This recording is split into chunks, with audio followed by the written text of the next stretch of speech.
bogatstvo različitosti ili učinimo kulturnu baštinu dostupnom svim čulima.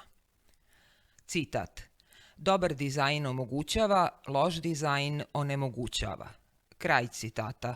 Stokholmska deklaracija, 2004. godina.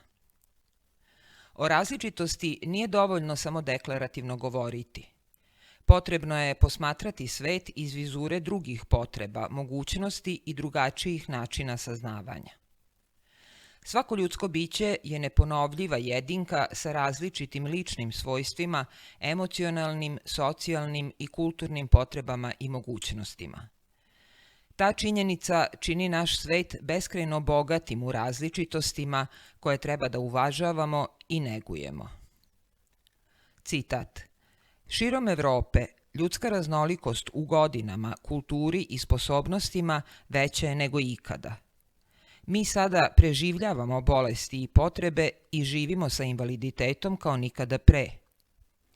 Iako je današnji svet kompleksno mesto, sami smo ga stvorili i mi stoga imamo mogućnost i odgovornost da zasnivamo naš dizajn na načelu inkluzije. Dizajn za sve je dizajn za ljudsku raznolikost, društvenu inkluziju i jednakost. Kraj citata, Stokholmska deklaracija, 2004. godina.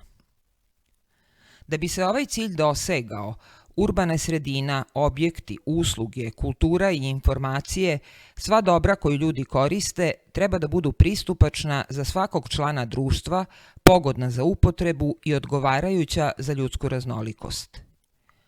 Mogućnost svakog pojedinca da bez barijera ostvaruje sve svoje životne funkcije trajno doprinosi dubokom kognitivnom, relaksirajućem, regenerišućem osjećaju blagostanja i ostvarivanju društvene inkluzije.